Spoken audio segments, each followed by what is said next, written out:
नमस्कार, आप देख रहे हैं अपना उत्तराखंड और मैं हूं आपके साथ शीनम शर्मा। मुख्यमंत्री पुष्कर सिंह धामी का रुद्रपुर का दौरा है। आज विभाजन विभीषिका स्मृति दिवस कार्यक्रम में शिरकत करेंगे। विभाजन विभीषिका सेनानियों को सम्मानित भी आज उनकी ओर से किया जाना है। केंद्रीय रक्षा राज्य मंत्री अजय भट्ट भी कार्यक्रम में मौजूद रहेंगे।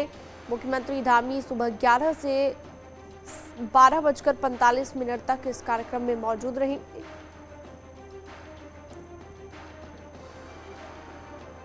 तो मुख्यमंत्री का रुद्रपुर का दौरा और यहां पर इन कार्यक्रमों में शिरकत करने वाले हैं मुख्यमंत्री धामी।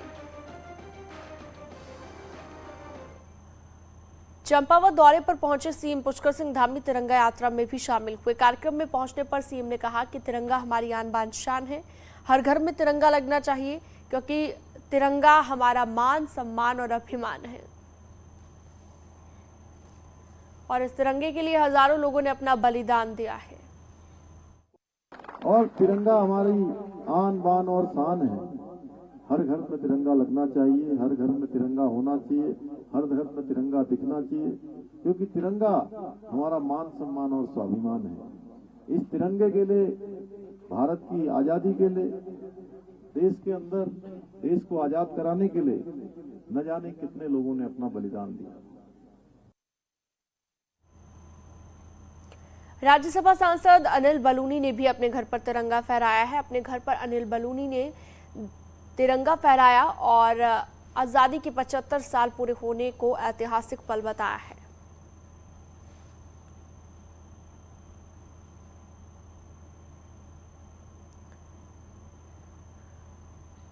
देहरादून में आज आईटीबीपी के जवानों ने सीमा द्वार से गांधी पार्क तक स्कूली बच्चों के साथ मिलकर तिरंगा रैली निकाली। इस दौरान हर हाथ में तिरंगा लहराता हुआ नजर आया।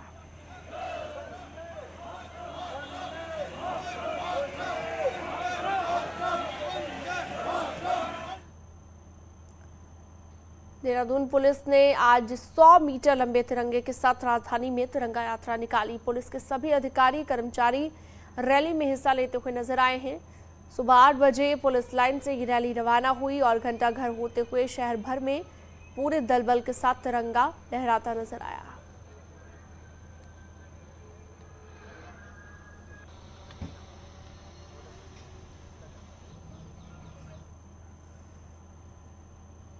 हर घर तिरंगा अभियान के तहत बीजेपी के प्रदेश प्रवक्ता शादाब शम्स के नेतृत्व में रुड़की के रहमानिया मदरसा में तिरंगा फहराया गया।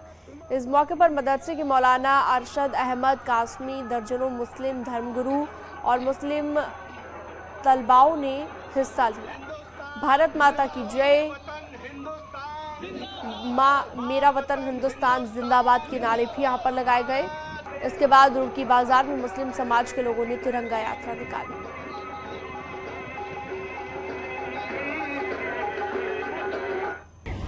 काफी अरसे बाद भारत माँ की जय के नारे गूंजे हैं और मैं कह सकता हूँ हुब्बुल वतनी के नारे, उलेमाओं का साथ आना, इंटेलेक्चुअल तलबा का साथ आना इस बात का गवाह है कि अब देश इस तिरंगे के ज़रिए साए माननीय मोदी जी के आह्वान पर, धामी जी के आह्वान पर एक सूत्र में बनता हुआ नजर आ रहा है। तो चारों तरफ एक ही नारे लग रहे हैं, भारत माता की जय, हिंदुस्तान जिंदाबाद। पूर्व केंद्रीय मंत्री और हरिद्वार से बीजेपी सांसद रमेश पोखरियाल निशंक ने कहा है कि जो व्यक्ति आजादी के अमृत महोत्सव में हिस्सा नहीं लेना चाहता, उसको देश में रहने का कोई अधिकार नहीं है। बीजेपी अध्यक्ष महेंद्र भट्ट के हालिया विवादित बयान को लेकर पूछने पर निशंक ने कहा कि भट्ट के कहने का मतलब था हर घर में तिरंगा लगेगा तो कितना अच्छा लगेगा। हल्द्वानी में बीजेपी अध्यक्ष अजय भट्ट के तिरंगे को लेकर दिए गए विवादित बयान को लेकर विपक्ष हमलावर है। कौन व्यक्ति है, मैं पूछता हूं, जो अपनी देश की आजादी का उत्सव नहीं मनाना चाहता? वो कोई व्यक्ति हो सकता है? तो हो सकता है तो वो पहचान में आना चाहिए। फिर उसको इस देश में रहने का क्या हक है? जो अपने देश की आज़ादी के प्रति, अपने देश के प्रति वफादार नहीं हो सकता, तो उसको इस देश में रहना चाहिए। लेकिन झंडे लगाने मात्र नहीं, विशेष बात करनी। उन्होंने ये नहीं कहा, उन्होंने ये कहा कि हर घर में यदि तिरंगा होगा तो कितना स्वाभिमान सम्मान होगा। वहीं बीजेपी प्रदेश अध्यक्ष महेंद्र भट्ट के खिलाफ एडवोकेट देवेंद्र सिंह राणा ने पुलिस से शिकायत दर्ज कराई है। महेंद्र भट्ट के बिना तिरंगा घर के बयान पर उन्होंने शिकायत देहरादून की पुलिस चौकी में कराई है और राणा ने महेंद्र भट्ट पर समाज में अशांति फैलाने का आरोप लगाया। महेंद्र भट्ट जी द्वारा एक ऐसा बयान जारी किया है जो उत्तराखंड राज्य, देश और समाज के लिए बहुत बड़ा घातक है। उन्होंने कहा कि जो तिरंगा झंडा अपने घर में नहीं फहराएगा उसकी फोटोग्राफ्स मुझे दो और ऐसे लोगों को चिन्हित करके देशद्रोही घोषित किया जाएगा। यह बड़ा खतरनाक बयान है, समाज को तोड़ने का बयान है। उन्होंने राष्ट्र विरोधी कृत्य किया है। कोटद्वार में तिरंगा यात्रा के तहत शनिवार को 100 मीटर लंबे तिरंगे के साथ रैली निकाली गई। इस दौरान यात्रा में हजारों की संख्या में स्कूली बच्चे और युवा शामिल हुए। बालासोर से शुरू हुई तिरंगा यात्रा मालवीय उद्यान में जाकर समाप्त हुई। इस दौरान विधानसभा अध्यक्ष ऋतु खंडूरी भी रैली में शामिल हुई। सभी को अमृत महोत्सव की बधाई।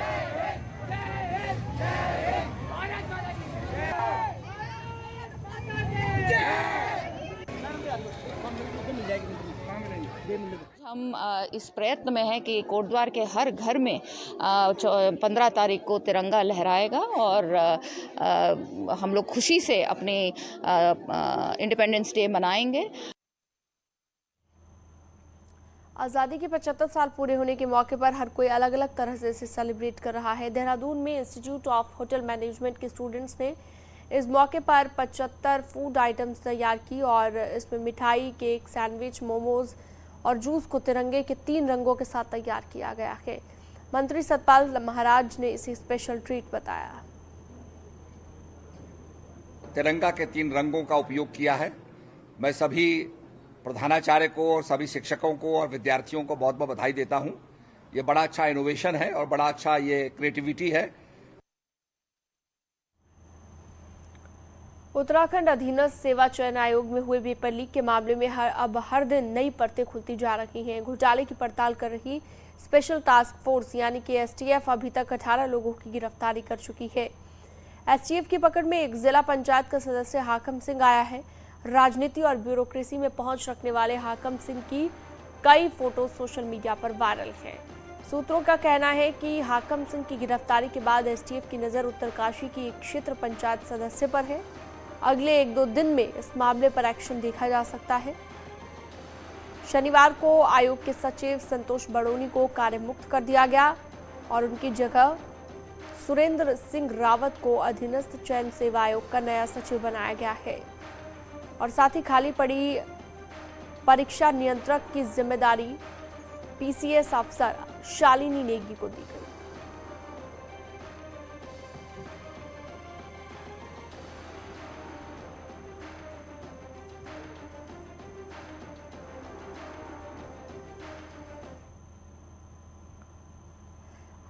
हरिद्वार के कनकल थाना क्षेत्र में हुए गोलीकांड का पुलिस ने खुलासा कर दिया है। पुलिस ने इस मामले में 3 युवकों को गिरफ्तार किया है जो कि कनकल क्षेत्र के ही निवासी हैं। कनकल थाने में एसपी सिटी स्वतंत्र कुमार ने पूरे मामले का खुलासा किया और बताया कि 11 अगस्त को कनकल क्षेत्र के कुम्हार घड़ा मोहल्ले में ऑटो में बैठे कुछ युवक देसी तमंचे के साथ खेल रहे थे। अचानक एक युवक के पेट में गोली लग गई। आनन फानन में युवक को पास के अस्पताल ले जाया गया जहां पर इलाज जारी है। 3 युवकों को गिरफ्तार किया है पुलिस ने। इनके पास से तमंचा भी बरामद कर लिया गया है और गंभीर धाराओं के तहत मुकदमा दर्ज किया गया।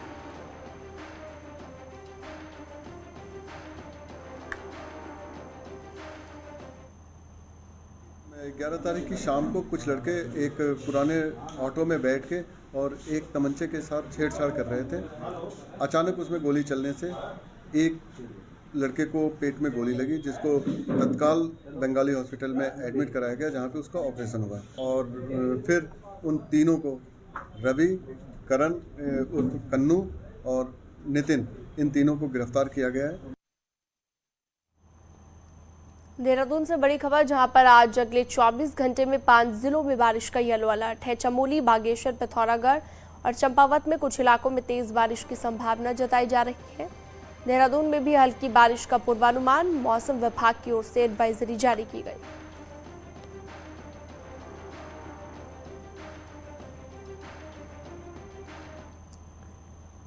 टिहरी डैम की झील से सटे प्रतापनगर के मंदार गांव में बारिश के चलते मंदार भागलत रोड पर भूस्खलन जारी है। मंदार गांव के करीबन 25 से 30 परिवार वालों को खतरा है।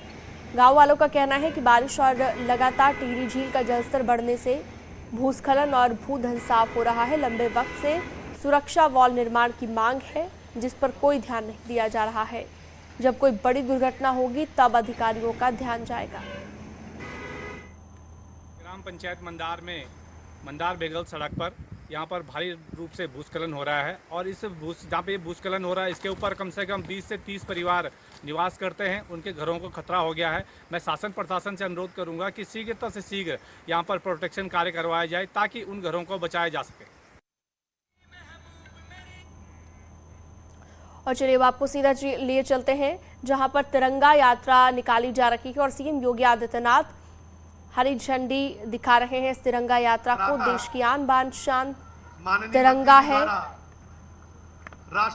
की बार जो जश्न मनाया जा रहा है आजादी का अमृत महोत्सव, तिरंगा मार्च बाइक रैली को हरी झंडी दिखाते हुए उत्तर प्रदेश के मुख्यमंत्री योगी आदित्यनाथ अगुवाई करते हुए इस कार्यक्रम को प्रारंभ कराया।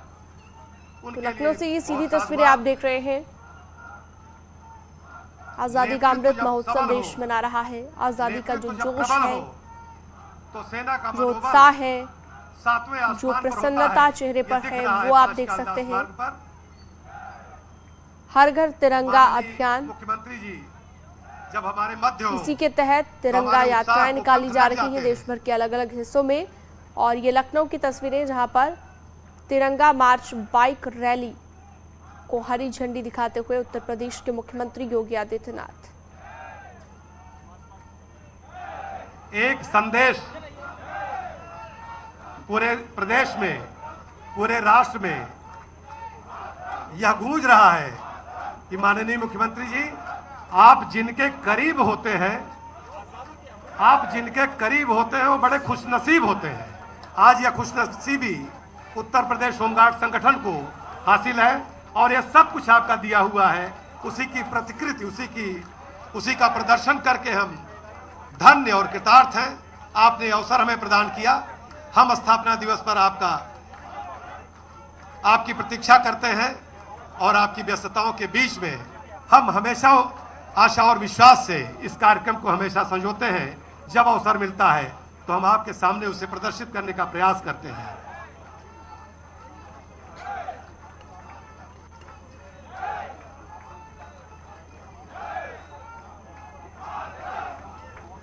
आश्रितों के प्रति, मृतक आश्रितों के प्रति, दिव्यांगों के प्रति आपकी महाकृपा का प्रसाद हमारे नौजवान अनुकंपा नियुक्ति के बाद प्रशिक्षित होकर के आपको अपना अभिवादन और अपना आभार व्यक्त करने के लिए इस मंच के सामने से गुजर चुके हैं।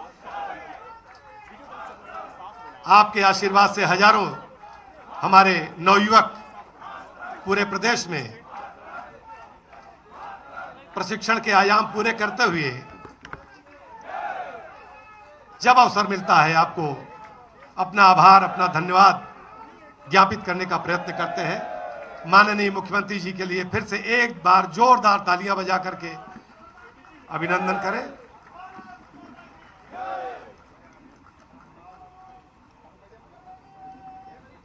माननीय मुख्यमंत्री जी का चंद क्षण हमें हासिल है, इसलिए मैं कार्यक्रम को माननीय मुख्यमंत्री जी की अनुमति से प्रारंभ करना चाहूंगा। माननीय मुख्यमंत्री जी, मैं माननीय मंत्री जी से अनुरोध करूंगा कि उत्तर प्रदेश होमगार्ड संगठन की कार्य क्षमता, अनुशासन एवं प्रेरणा का प्रतीक ये शिरस्त्राण माननीय मुख्यमंत्री जी के मस्तक पर विराजित करने का कष्ट करें। इसके पश्चात मैं माननीय मुख्यमंत्री जी का स्वागत माननीय मंत्री जी के द्वारा पुष्प दंडिका के साथ किया गया।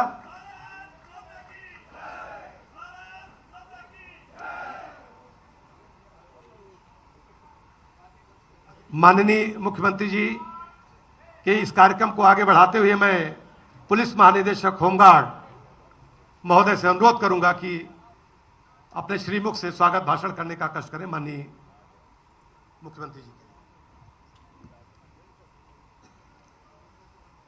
आजादी के अमृत महोत्सव कार्यक्रम के अंतर्गत होमगार्ड विभाग द्वारा तिरंगा यात्रा के समापन के अवसर पर उपस्थित असाधारण व्यक्तित्व के धनी, दृढ़ निश्चयी उत्तर प्रदेश के यशस्वी मुख्यमंत्री श्री योगी आदित्यनाथ जी, हमारे विभाग के मंत्री श्री प्रजापति जी, यहाँ पर मंच पर उपस्थित ACS home Shri Awanish Awasthi ji, home guard के अपर मुख्य सचिव, उपस्थित सभी अधिकारीगण। तो भारत को अंग्रेजों के दमन से आजाद हुए 75 साल हो गए हैं और देश की आजादी के लिए हजारों लोगों ने अपनी जान की कुर्बानियां दी। हरिद्वार के कटारपुर गांव में अंग्रेजों के खिलाफ विद्रोह करने वाले शहीद मुक्खा सिंह और उसके साथियों की शौर्य गाथाएं आज भी गांव वालों की जुबान पर हैं।